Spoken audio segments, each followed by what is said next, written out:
Hello everybody and welcome back to my channel. If you are new here, my name is TURI and I am a registered behavior technician here in the state of Florida.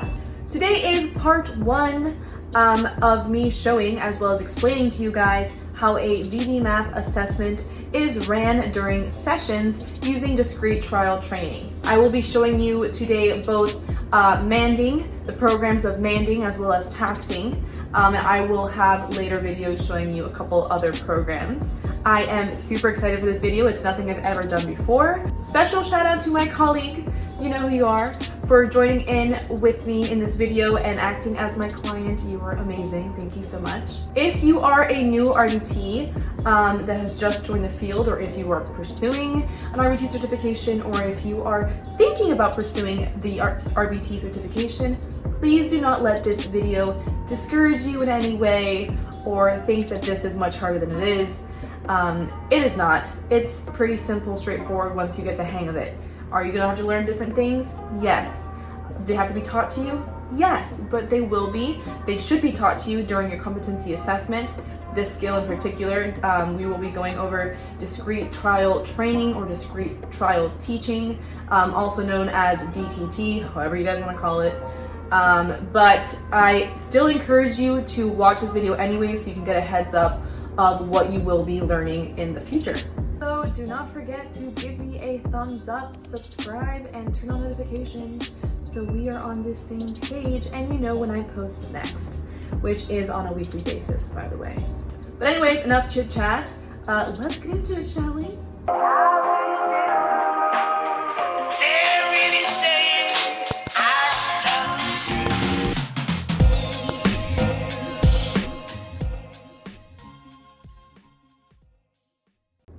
So what is VB-MAP? You might be asking yourself.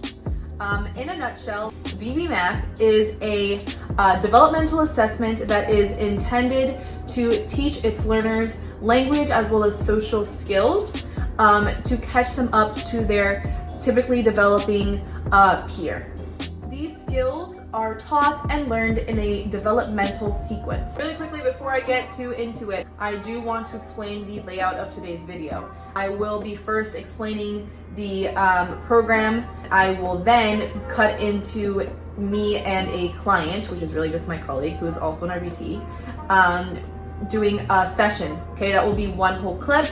I will then break that same clip into smaller clips in order to show you guys what it is I write on my paper while I'm doing my programming with my client, just to help you guys better follow me and to better understand what it is I am writing on my paper. So without further ado, let me start talking about manding. So when you think of manding, it's don't overcomplicate it. Don't overcomplicate the definition. Manding is simply requesting for an item, right? In order to mand, you have to have two things, okay? Your SDs.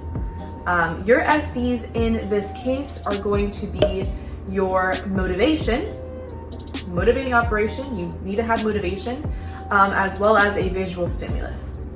So let me create an example for you.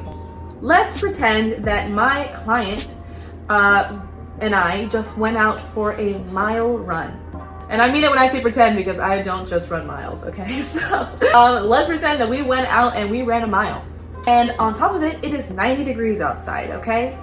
And we did not have not one sip of water. Now, we come inside and there is a nice glass of water with ice in there, and my client sees it. My client then reaches for the water. Okay, so she has the motivation to reach for that water because she is thirsty, and she also has the visual stimulus of that glass of water in front of her. So she is then going to reach for the water that is next to me. So she is requesting that she gets that glass of water. Now in manding, I would like to have her ask, in a perfect world, if we are able to, communicate that in some way to me that she wants that glass of water. So that is basically what I am teaching my client in this next clip. It is very important to remember, folks, that when we are working with manding, we are not reinforcing with verbal praise. That is not how manding works. The reinforcer here is receiving that glass of water when my client asks for it correctly or for whatever it is I'm aiming for, right? So do not give any verbal praise, just simply get that glass of water and give it to them. That is a reinforcement. So let's watch me and my client working to get that glass of water. What do you want? Water. Water.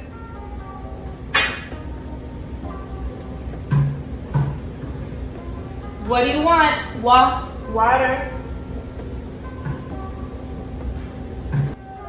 What do you want? Water.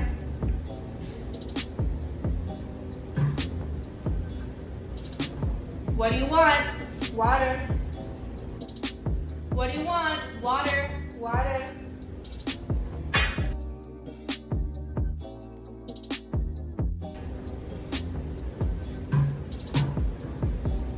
What do you want? Water.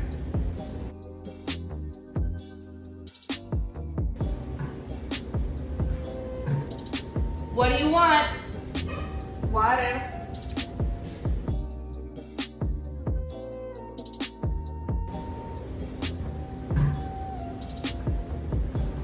What do you want? Water. Okay, so you just watched me work on manding with my client.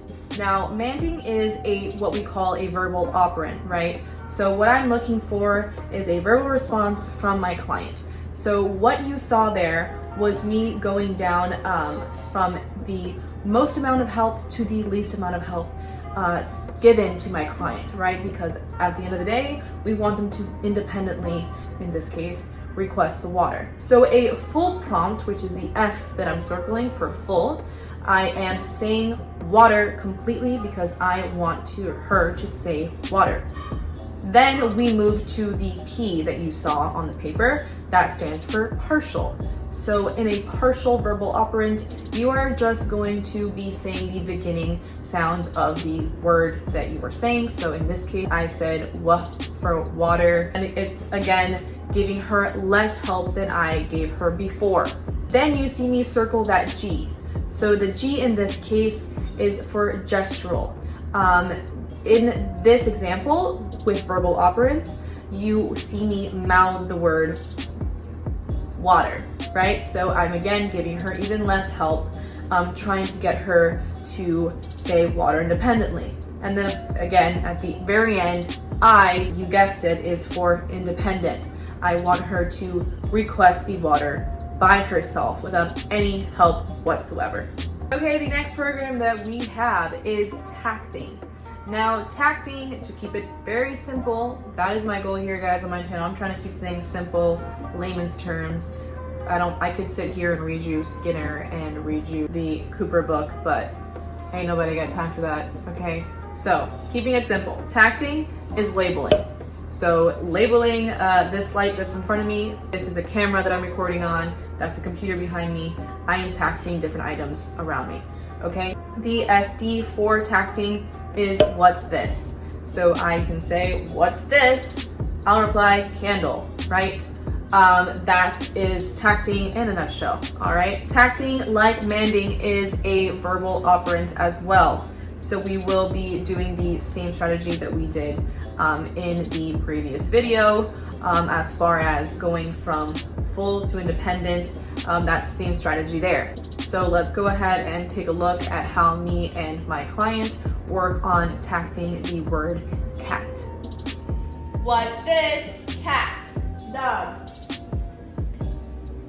What's this? Cat. Cat. What's this? Cat. Excellent.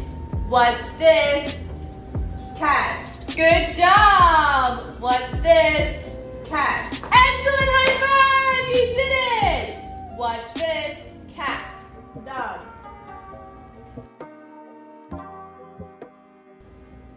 What's this? Cat. Cat.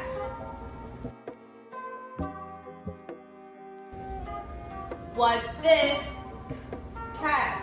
Excellent! What's this? Cat.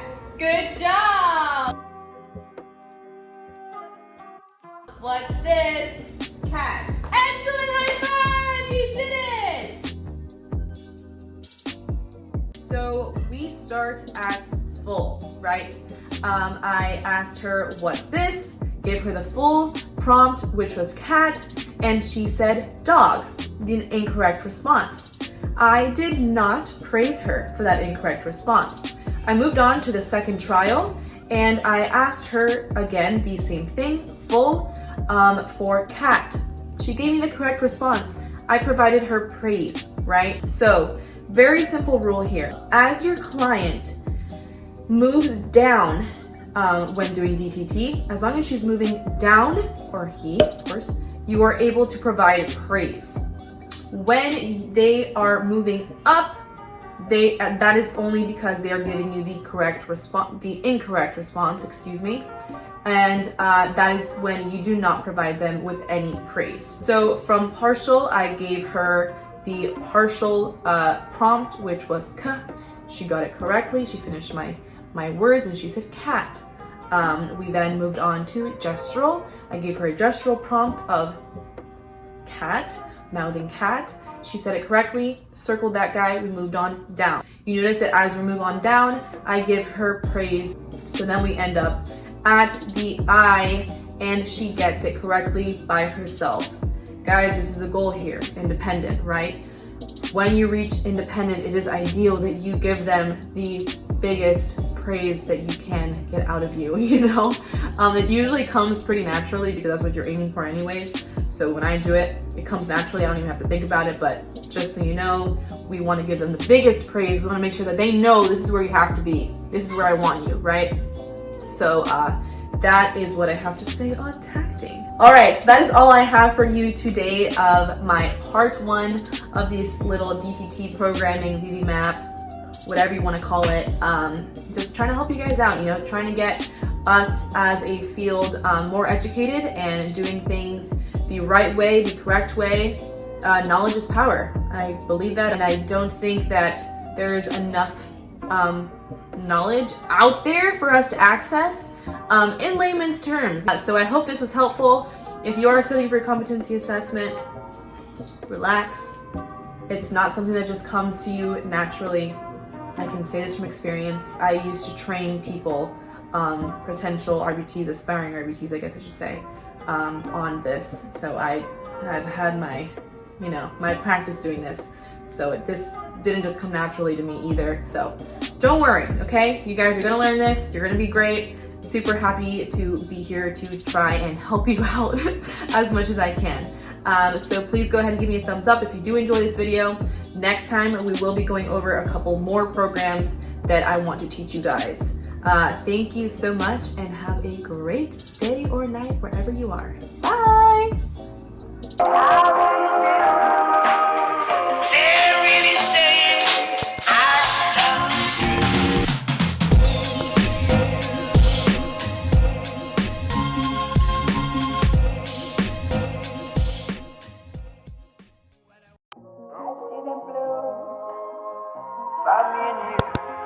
And I think to myself,